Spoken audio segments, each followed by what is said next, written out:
बिस्मिल्लाहिर्रहमानिर्रहीम। शुरू करती हूँ अल्लाह के बाबरकत नाम के साथ, जो बड़ा मेहरबान नहायत रहम वाला है। तो अस्सलाम वालेकुम, कैसे हैं आप सब? उम्मीद है बिल्कुल खैरियत से होंगे। तो जनाब, आज मैं आपके साथ एक ज़बरदस्त सी रेसिपी शेयर करने वाली हूँ, और है तो ये नॉर्मल चिकन कौरमा। तो चिकन कौरमा के लिए हम अमूमन जो है ना बाहर से ही मसाले मंगवाते हैं, लेकिन आज मैं आपको होममेड चिकन कौरमा बनाने का ज़बरदस्त सा एक तरीक़ा बताने वाली हूँ, जो कि बहुत ही ज़बरदस्त और बाहर के जो मसालों से रेडी होता है कौरमा, उससे कहीं ज़्यादा टेस्टी बनेगा। तो इसके लिए मैंने सबसे पहले यहाँ पे एक पतीली ली है, उसमें मैंने आधा कप ऑयल डाला था। ऑयल गर्म हुआ तो मैंने यहाँ पे तकरीबन 4 से 5 अदद प्याज मैंने फ्राई करने के लिए डाल दिया है। तो इसको मुझे गोल्डन ब्राउन करना है, और इस बात का ख़्याल रखना है कि प्याज जले नहीं और ज़्यादा डार्क ब्राउन भी ना हो, उससे टेस्ट ख़राब हो जाता है कौरमे का। और जो है यहाँ पे तो जनाब, चिकन मैंने 1 किलो लिया है यहाँ पर। तो प्याज मैंने ब्राउन करके निकाल लिया है गोल्डन ब्राउन। अब उसी ऑयल में मैं चिकन डालकर उसमें थोड़ा सा नमक ऐड करूँगी, और उसको जो है ना कलर चेंज होने तक फ्राई कर लूँगी। तो मैं इसको झटपट फ्राई कर लेती हूँ नमक ऐड करने के बाद। और उसके बाद जो है ना फिर मैं आपको बताती हूँ कि क्या करना है। बहुत ही आसान और सिंपल तरीके से मैं आपको बता रही हूँ। और नया जो है मेरे चैनल पे जो नए हैं उनसे रिक्वेस्ट है कि मेरे चैनल को सब्सक्राइब कर दे और बेल नोटिफिकेशन को ऑन कर दे। इस तरह से मेरी आने वाली तमाम न्यू वीडियोज़ आप तक सबसे पहले पहुँचेंगी। तो जनाब, बस हमारे जो चिकन है यहाँ पर गोल्डन हो चुका है कलर इसका, तो अब मैंने इसको निकाल लिया है। अब उसी ऑयल में कुछ खड़े मसाले डालूंगी। उसमें यह है कि मैंने 2 अदद तेज़पात के डाले हैं, और जो है ना यहाँ पे मैंने 4 से 5 छोटी सब्ज़ी इलायची ली है। यहाँ पे 2 से 3 छोटे छोटे टुकड़े हैं दालचीनी के, वो मैंने डाले हैं। 5 से 6 अदद लौंगे डाली हैं। 1 छोटी चमची काली मिर्च की डाली है मैंने, साबित काली मिर्च। तो बस ये डाल के मैं जो है ना इसको कुछ सेकंड तक सोते करूँगी। सोते करने के बाद जो है ना मैंने यहाँ पे एक बड़ा प्याज मैंने पेस्ट रेडी करके रखा है, तो वो मैं डाल दूँगी। और साथ ही मैंने यहाँ पे अदरक लहसुन का पेस्ट भी ऐड कर दिया था, जिसकी क्लिप मैं यहाँ पे ऐड करना भूल गई हूँ। तो 1 चमची अदरक और 1 चमची लहसुन का मैंने यहाँ पे ऐड किया था। तो इसको मैंने अच्छा सा भून लिया है। और यहाँ पर भून लेने के बाद जो है ना यहाँ पर जो है ना मैंने कुछ जो प्याज फ्राई करके रखे थे तो वो मैं थोड़े से मैं यहाँ पे ऐड करूँगी। तो इससे जो है ना हमारा लाजवाब सा जो है ना मसाला रेडी हो जाएगा। और यहाँ पर जो है ना मैंने तकरीबन 1 छोटी चमची पीस के रखा था मैंने हरी मिर्च, तो वो मैं ऐड किया है मैंने यहाँ पर। और इसको मैं साथ साथ में भूनती भी जा रही हूँ।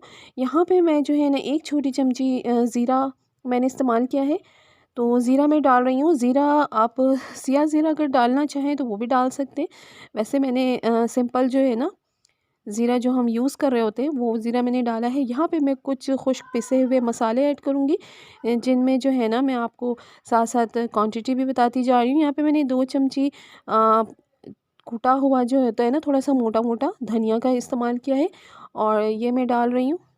साथ साथ में चलाती भी जा रही हूँ, मिक्स भी करती जा रही हूँ। यहाँ पर मैं डाल रही हूँ 1 चमची पिसा हुआ ज़ीरा।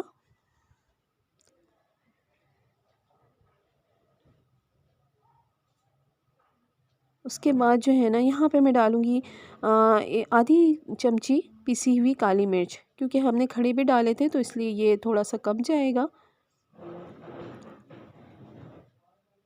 यहाँ पे मैं डाल रही हूँ पिसी हुई लाल मिर्च 1 चमची। आप इसको अगर ज़्यादा डालना चाहें तो ज़्यादा भी डाल सकते हैं, आपके टेस्ट के हिसाब से है। 1 छोटी चमची मैंने यहाँ पे हल्दी का डाला है। अब ये सारे मसाले डाल के मैं इसको अच्छा सा जो है ना भून लूँगी, और खुशबू आना शुरू हो गई है, बहुत ही ज़बरदस्त और लाजवाब खुशबू। और आप इसको ट्राई ज़रूर कीजिएगा, आपको बहुत अच्छा लगेगा। लगेगा ही नहीं कि ये घर के मसालों से रेडी हुआ है, ऐसा लगेगा ये बाहर के मसालों से रेडी हुआ है।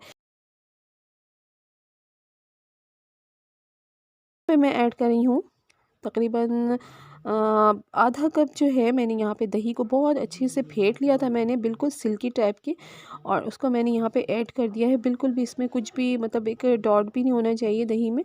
और इसको बहुत अच्छे से फेंट के इसमें आँच बहुत स्लो करके मैंने दही को ऐड कर दिया है। यहाँ पे मैं थोड़ी सी देर जो है ना दही को मसालों में थोड़ा सा मैं पकाऊँगी। उसके बाद जो है ना मैं यहाँ पर जो है गोश्त ऐड कर दूँगी।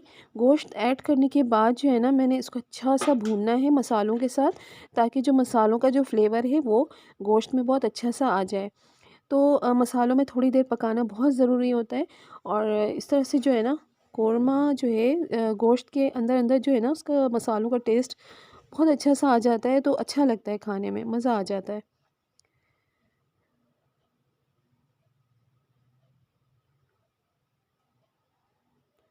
तो यहाँ पर जो है मैंने थोड़ा सा नमक ऐड किया है, ताकि जो हमारे मसाले हैं वो फीके ना लगे। नमक ऐड करने के बाद मैंने इसको अच्छा सा दोबारा से मिक्स कर लिया है, और बिल्कुल थोड़ा सा ब्राउन आम सा पानी डाल करके जो है ना मैंने थोड़ा सा वो जो प्याज ब्राउन करके रखा था तो वो मैंने यहाँ पे ऐड कर दिया है। और मैं इसको अब कवर करके तकरीबन 10 मिनट के लिए छोड़ दूँगी। आँच स्लो करके छोड़ना है। तो जनाब हमारे 10 मिनट हो चुके हैं और कौरमे की बहुत ही ज़बरदस्त और लाजवाब खुशबू आना शुरू हो गई है। तो कौरमा बस हमारा मतलब रेडी तकरीबन होने ही वाला है। यहाँ पे मैं एक ज़बरदस्त सी चीज़ आपको बताऊँ। यहाँ पे मैंने तकरीबन 1 कप दूध का इस्तेमाल किया है, गर्म दूध का। तो इससे जो है ना कौरमे का फ्लेवर बहुत ही मज़ेदार और यम्मी हो जाता है। और यहाँ पर मैं आखिरी टच दे रही हूँ। तो यहाँ पे जो बच गए थे प्याज ब्राउन हुए हुए, तो वो मैंने सारे ऐड कर दिए हैं। और यहाँ पर जो है ना मैंने 1 चमची एसेंस का भी डाला था। और बिल्कुल अब मैं इसको 5 मिनट के लिए धीमी आंच पे छोड़ दूँगी। उसके बाद जो है ना ये हमारा कोरमा ज़बरदस्त सा मज़ेदार सा यमी यमी सा बिल्कुल रेडी है। आप इसकी शक्ल देखें, कलर देखें, कितना लाजवाब और ज़बरदस्त हुआ है। और कोई यकीन नहीं करेगा कि ये घर के मसालों से रेडी हुआ है, वो भी इतना ज़बरदस्त और झटपट और मज़ेदार। तो जनाब ये थी मेरी आज की ज़बरदस्त सी यमी यमी सी रेसिपी। उम्मीद है आपको पसंद आई होगी होममेड मसालों के साथ। तो इसी के साथ मुझे इजाज़त दें। अगर आपको वीडियो अच्छी लगी हो तो शेयर करें, लाइक करें, और जो है मेरे चैनल को सब्सक्राइब करना मत भूलिएगा। तो इसी के साथ मुझे इजाज़त दें। अपना ढेर सारा ख्याल रखिएगा। अच्छा खाएँ, अच्छा बोलें, खुश रहें। तो मुझे इजाज़त दें। अल्लाह हाफ़िज़।